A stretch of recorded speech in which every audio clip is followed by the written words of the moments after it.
ఇందాక లక్ష్మణరావు గారు కూడా ఏదో మాట్లాడుతున్నారు, వినపడలే. ఆయన ఆడియో మ్యూట్లోకి వెళ్ళింది, ఆయన అన్మ్యూట్ చేయమంటే ఆయనకి వినపడలేదు. ఎస్, నేను మళ్ళీ మాట్లాడతాను. లక్ష్మణరావు గారు అందుబాటులో ఉండండి. ఎస్, కృష్ణవేణి గారు నమస్తే అండి. నమస్తే అండి లక్ష్మీనాథ్ గారు, మీకు అలాగే బండారు వంశీ కృష్ణ గారికి, రేగాడి లక్ష్మణరావు గారికి, సుధాకర్ గారికి నమస్కారం సార్. ఎస్, ఎలా చూస్తారు జగన్మోహన్ రెడ్డి గారి యొక్క నిన్న ప్రెస్ మీట్లో మాట్లాడిన విధానాన్ని?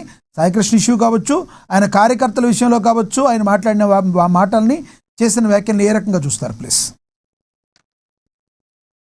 లక్ష్మీనాథ్ గారు, ఇవాళ కొత్త ఏం కదండి. జగన్మోహన్ రెడ్డి గారు 2 సంవత్సరాల నుంచి కూడా కార్యకర్తలకు ఇదే విషయం చెప్పి పబ్బం గడుపుకొని వస్తూ ఉన్నారు. అంటే గతంలో జగన్మోహన్ రెడ్డి గారు 1.0 చూస్తారు జనం, అంటే అప్పుడే 2.0 జనం చూపించేశారండి. అందుకే 151 సీట్లతో ఉండాల్సినటువంటి జగన్మోహన్ రెడ్డి గారిని 11కి పరిమితం చేసి పంపించేశారు. అంటే జగన్మోహన్ రెడ్డి గారు కావచ్చు, వేరే కార్యకర్తలు రేగాడి లక్ష్మణరావు గారు కూడా విమర్శిస్తున్నారు. వేరే పార్టీలు ఏం చేస్తున్నాయి కార్యకర్తలకి, మేము చాలా చెప్పాం కార్యకర్తలు కాదు, మీలాగా ఒక వాలంటీర్ వ్యవస్థను తీసుకుని వచ్చి నడి రోడ్డు మీద అప్పటి వరకు ఏళ్ల తరబడి ఖర్చు పెట్టుకుని జగన్మోహన్ రెడ్డి గారి కోసం నిలబడి తిరిగినటువంటి కార్యకర్తలని నడు రోడ్డు మీద వదిలేసేసి వెన్నుపోటు పొడవల ఏ పార్టీ కూడా. వీలైనంత వరకు ఎక్కడైనా సరే సామరస్యంగా జరిగిపోయిందని వదిలేయండి. కృష్ణవేణి గారు ప్రస్తుతం చెప్పండి. అదే చెప్తున్నా అండి, అంటే వీళ్ళు చెప్పారు వాలంటీర్లకే మేము ఇచ్చాము, ఉద్యోగాలు కూడా ఇచ్చి మేము భరోసా కల్పించామని చెప్తున్నారు. అప్పుడు కూడా మేము లేదు అన్ని పార్టీలకు సంబంధించినటువంటి వ్యక్తులకు ఉద్యోగాలు ఇచ్చామని ఆ రోజు వాలంటీర్ వ్యవస్థను కూడా వీళ్ళు ఉద్యోగాలు అని చెప్పుకున్నటువంటి పరిస్థితి. కుటుంబ ప్రభుత్వం అధికారంలోకి వచ్చిన తర్వాత వాలంటీర్ ఉద్యోగాలు తీసేశారు అని గొగ్గోలు పెట్టినటువంటి పరిస్థితి. వీళ్ళు చెప్పింది ఏంటంటే రేగాడి లక్ష్మణరావు గారు మా కార్యకర్తలకే వాలంటీర్ ఉద్యోగాలు ఇచ్చామని ఇంకా చెప్పారు. ఆ రోజు విజయసాయి రెడ్డి గారు కూడా 90% మా కార్యకర్తలకే వాలంటీర్ ఉద్యోగాలు ఇచ్చామని ఆ రోజు కూడా చెప్పడం జరిగింది. ఇదే జగన్మోహన్ రెడ్డి గారిని ఇదే వాలంటీర్స్ మేము కోవిడ్ లో చాలా ఎక్కువ కష్టపడుతున్నాము, మాకు జీతాలు పెంచండి అంటే అది ఒక స్వచ్ఛంద సంస్థకు సంబంధించినటువంటి స్వచ్ఛందంగా చేసే విధానం తప్ప అది ఉద్యోగాలు కావాలి ఆ రోజు జగన్మోహన్ రెడ్డి గారు చెప్పినటువంటి పరిస్థితి. ఇంకా లాకప్ టెస్టుల గురించి, లేకపోతే ఇవాళ కుటుంబ ప్రభుత్వంలో పాపలు తీసుకెళ్లి చంపేస్తుంది అనేటువంటి ఒక నినాదాన్ని తెర మీదకి తీసుకొచ్చినటువంటి జగన్మోహన్ రెడ్డి గారు ఇవాళ అస్త్రశ్రాప్ అయినటువంటి పరిస్థితిని చూస్తూ ఉన్నాము. అంటే ఇక్కడ గౌరవ ముఖ్యమంత్రి గారు కావచ్చు, ఉప ముఖ్యమంత్రి గారు కావచ్చు, సాయి కృష్ణ అనేటువంటి వ్యక్తి మీద లాకప్ టెస్ట్ జరిగిందనేసి ప్రచారం చేయడం, అలాగే అంబటి రాంబాబు గారు వేరే వ్యక్తి నవీన్ రెడ్డి అనేటువంటి వ్యక్తి ఫోటో తీసుకొని వచ్చి అది బాబు సామాజిక వర్గానికి చెందినటువంటి యువకుడి ఫోటోగా పోర్ట్రేట్ చేయడం, ప్రచారం చేయడం, దీని మీద అడ్డంగా దొరికిపోయినటువంటి జగన్మోహన్ రెడ్డి గారు ఇప్పటికీ నాకు అర్థం కావట్లేదు. మీ నోటెమ్మటి కూడా కాపు సామాజిక వర్గం చెందిన వ్యక్తిగా పోర్ట్రేట్ చేయటం అంటున్నారు. క్రిమినల్ని క్రిమినల్ లాగా చూడాలి. క్రిమినల్ తప్పు చేస్తే ఆ క్రిమినల్ని కొట్టి, పోలీస్ తప్పు చేస్తే చంపేసి పోలీస్ తప్పు చేస్తే పోలీసుని శిక్షించాలి. అసలు క్రిమినల్కి కులం ఏంటండి? అసలు అర్థం కావట్లేదు. ఏమంటారు మీరు? లక్ష్మీనాథ్ గారు ఇదే చెప్తున్నానండి. ఎందుకంటే ఒక కులంలో వ్యక్తి తప్పు చేసినంత మాత్రాన కులం అంతా తప్పు చేసినట్టు కాదు, కులానికి ఆపాదించకూడదు ఎప్పుడు కూడా. ఎందుకంటే ఇక్కడ సిఐఎస్ తప్పు చేసినా అదే కులానికి ఆపాదించకూడదు. అలాగే అక్కడ నేరస్ రౌడీ షీటర్ గా ఉన్నటువంటి వ్యక్తి తప్పు చేసినా అక్కడ ఆ కులానికి ఆపాదించకూడదు.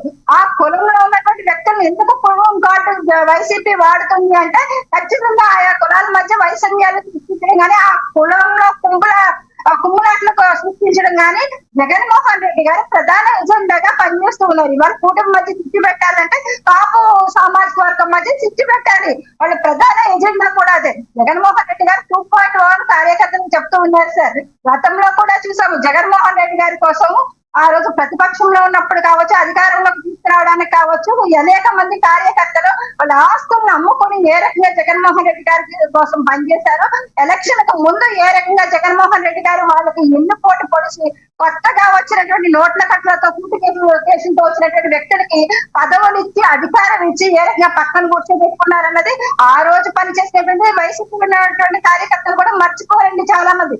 వాళ్ళ కొత్తగా భరోసా ఇవ్వడానికి జగన్మోహన్ రెడ్డి గారిని నమ్మడానికి అందులో మోసపోయినటువంటి కార్యకర్తలు ఎవరు నమ్మేటువంటి పరిస్థితి లేదు. వాళ్ళ గూడు వాళ్ళు చూసుకుంటారు, వాళ్ళ దారి వాళ్ళు చూసుకుంటారు. ఇంకో విషయం ఏంటంటే జగన్మోహన్ రెడ్డి గారు పదే చెప్తూ ఉంటారు, అంటే చిలక జోషి చెప్పే వాళ్ళు ఉంటారండి, మీకు వచ్చే కొత్త పండుగ వస్తుంది, ఆ పండుగ వెళ్ళిపోయిందంటే మీకు చాలా బాగుంటది అని పబ్బం గడుపుకుంటూ ఉంటారు వాళ్ళు పట్టుకూడు కోసం. అలాగే జగన్మోహన్ రెడ్డి గారు కూడా తన రాజకీయ జీవితం కోసం, తన రాజకీయ చరిష్మా కోసం కార్యకర్తల్ని ప్రతి సంవత్సరం మోసం రైట్ అండి, చేసుకుంటూనే వస్తున్నారు అన్నది. తప్పేముంది. మీ అధినాయకుడు కార్యకర్తలను ఏమాత్రం పట్టించుకున్నారండి? మీ అధినాయకుడి గురించి చెప్పండి, పక్క అధినాయకుడి గురించి వచ్చేది వదిలేయండి. మీ కార్యకర్తలు ఎప్పటి నుంచో పార్టీకి ఉన్న వాళ్ళల్లో మీ అధినాయకుడు ఇప్పుడు వరకు కరెక్ట్గా పట్టించుకున్నారు మీరు ఫీల్ అవుతున్నారా? వాస్తవం ఉందా? లక్ష్మీనాథ్ గారు, మేము కూటమి ప్రభుత్వం, మేము సింగిల్ గా ఉంటే కనుక అందరూ ఈ పాటికి అందరూ సెట్ అయిపోయేటువంటి పరిస్థితి ఉండేదండి. ఇవాళ కూటమి ప్రభుత్వంలో వెళ్ళాం కాబట్టి అటు టీడీపీలో పనిచేసినటువంటి వ్యక్తులు కావచ్చు, బీజేపీలో పనిచేసినటువంటి వ్యక్తులు కావచ్చు, జనసేనలో పనిచేసినటువంటి వ్యక్తులు కావచ్చు, అందరం కూడా కొంతమంది వెనక్కి ఆగడం జరిగింది. తర్వాత వాళ్ళకి అవకాశాలు వస్తాయి అంటే నాయకులు ఎక్కువగా ఉన్నారు, పని చేసినటువంటి కష్టపడి పనిచేసినటువంటి నాయకులు ఎక్కువగా ఉన్నారు. ఇక్కడ వాస్తవాలు మాట్లాడుకోవాలంటే మీ జనసేన పార్టీలో ఇప్పుడు టికెట్లు ఇచ్చినంత మాత్రాన కార్యకర్తను చూసుకున్నట్టు కాదు కదా. అసలు కార్యకర్త మీ గేట్ దాటి పవన్ కళ్యాణ్ గారి దగ్గరికి వెళ్ళలేని పరిస్థితిలో ఉన్నారని బాహాటంగా అనేక విమర్శలు వస్తున్నాయి. మీలాంటి వాళ్ళు అందరూ కూడా వెళ్ళి పవన్ కళ్యాణ్ గారిని కలవాలంటే రోజుల తరబడి వెయిట్ చేయాల్సిన పరిస్థితి ఉంది.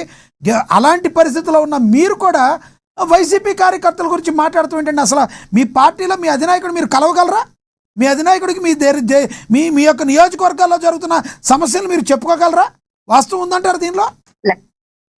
లక్ష్మీనాథ్ గారు, ఎనీ టైం మా అధినేత పవన్ కళ్యాణ్ గారిని కలవడం కోసం, గేట్లు పట్టుకుని అలబడడం కోసం మాట్లాడడం, లేకపోతే ఆయన సమక్షంలోనే ఫోటోస్ కోసం దిగేటువంటి నాయకత్వం కొంతమంది ఉంటే, గ్రౌండ్ లెవెల్లో రియాలిటీగా పనిచేసేటువంటి నాయకత్వం ఉన్నారు. అది మీకు కూడా తెలుసు, నేను చెప్పుకోవక్కర్లే. అంటే అది అస్తమానం గేట్లు పట్టుకుని పార్టీ ఆఫీసులు తిరిగితేనే నాయకత్వం ఉన్నట్టో, లేకపోతే పవన్ కళ్యాణ్ గారికి గుర్తింపు ఉన్నట్టో కాదు. ఆయనకి ఆమడ దూరంలో ఉన్న సప్త సముద్రాలు అవతలు ఉన్నా సరే కానీ పవన్ కళ్యాణ్ గారు ఏం తెలుసుకోవాలో అది తెలుసుకుంటారు. గ్రౌండ్ రియాలిటీ నుంచి ఏం కావాలో ఆయన అన్ని అడిగి తెలుసుకుంటే ప్రజలకి ఏం చేయాలి మనం అన్న దాని మీద కూడా ఎప్పటికప్పుడు ప్రజలకి, నాయకత్వానికి, అలాగే లీడర్స్ కి ఎప్పుడు టచ్ లోనే ఉంటారండి. అవన్నీ కూడా కమిటీలు అన్నారు మీ పార్టీలో, ఆ కమిటీలు ఏవైనా మళ్ళీ పవన్ కళ్యాణ్ గారు ఏం చేయబోతున్నారు? కమిటీలు జరుగుతున్నాయా? ముందుకి వేసారా కమిటీలు? జరుగుతుందా అది ముందుకి? సార్, కమిటీలు ఉంటారే 100% స్ట్రైక్ రేట్ రాలేదండి జనసేనకి. జనసేన కంటే ఒక గుర్తింపు ఉంది సార్. మేము ఉన్నాము, మేము పార్టీ ఆఫీస్ చుట్టూరునే, గేటుల చుట్టూరునో నెలలో 4 సార్లు పవన్ కళ్యాణ్ గారిని కలిసి వస్తేనే మా దగ్గర నాయకత్వం. కృష్ణవేణి గారు, మిమ్మల్ని ఇంకో క్వశ్చన్ అడగాలి. మిమ్మల్ని ఇబ్బంది పెడుతున్నానని కాదు, 21% మీరు స్ట్రైక్ రేట్ తెచ్చుకున్నారు. మీ గుండె మీద చేసుకు చెప్పండి, 21 మంది మీ జనసేన కార్యకర్తలైనా గతంలో ఉన్న వాళ్ళకి మీరు టికెట్లు ఇచ్చారా? నిజంగా 10 మంది ఉంటే గొప్ప, మిగతా వాళ్ళందరూ ఎవరో జగమెరిగిన సత్యం కాదంటారా? అసలు మీరు ఎప్పుడు స్ట్రాంగ్ అవుతారు? నిజంగా మీకు అవకాశం ఉందా? మీరు జగన్మోహన్ రెడ్డిని ఎలా విమర్శిస్తారండి? మీరు ఆయన కార్యకర్తల గురించి ముందు మీ పరిస్థితి ఏంటి, రేపొద్దున మీ పార్టీ పరిస్థితి ఏంటి, మీ జనసేన అధినాయకుడికి అన్ని చెప్పగలుగుతున్నారా మీరు? మీరు రేగాడి లక్ష్మణరావు గారు అడిగి క్వశ్చన్స్ అన్ని వాళ్ళు మీరు నన్ను అడుగుతున్నారు. లక్ష్మణరావు గారు, దీనికి మేము సమాధానం ఏం చెప్పాలన్నది కూడా కాలమే సమాధానం చెప్తుంది. ఎందుకంటే ఆయన ఆ పార్టీలో పనిచేసి వెళ్ళినటువంటి వ్యక్తే కాబట్టి దీనికి చెప్పడానికి క్లారిటీగా ఏం చెప్తానన్నది కూడా, ఏం చెప్పాలనేది కూడా ఆలోచించుకోవడానికి కూడా టైం ఇవ్వలేదు. లక్ష్మణరావు గారు ముఖంలో నవ్వు చూసారా? ఎంత హ్యాపీగా ఉన్నారు ఆయన. ఈరోజు నేను మిమ్మల్ని క్వశ్చన్లు అడిగితే ఆయన ఎంత హ్యాపీ ఫీల్ అవుతున్నారు తెలుసా? రైట్, చెప్పండి, మాట్లాడండి కృష్ణవేణి గారు. లక్ష్మీనాథ్ గారు, అంటే ఏదైనా పరస్పరం గౌరవం ఉంటదండి. ఎప్పుడు కూడా ఆయన మా పార్టీలోనే పనిచేసి వెళ్ళారు కాబట్టి ఎక్కడైనా అది గౌరవిస్తాం, దాని గురించి ఇబ్బంది లేదు. కానీ ఇవాళ గ్రౌండ్ రియాలిటీ నుంచి లీడర్స్ తయారై ఉన్నారండి జనసేన పార్టీకి. రాబో కాలంలో అంటే August 14 కల్లా కూడా కమిటీలు కంప్లీట్ చేయడానికి పూర్తిగా దాని వెనకాల జరగవలసినటువంటి కసరత్తు అంతా జరుగుతూ ఉంది. అక్కడ కూడా నాయకులు కూడా కొత్తగా వచ్చేసేసి మేము పని చేసామని చెప్పుకునే వాళ్ళు, లేకపోతే ఫేక్ ఐడెంటిటీతో వచ్చిన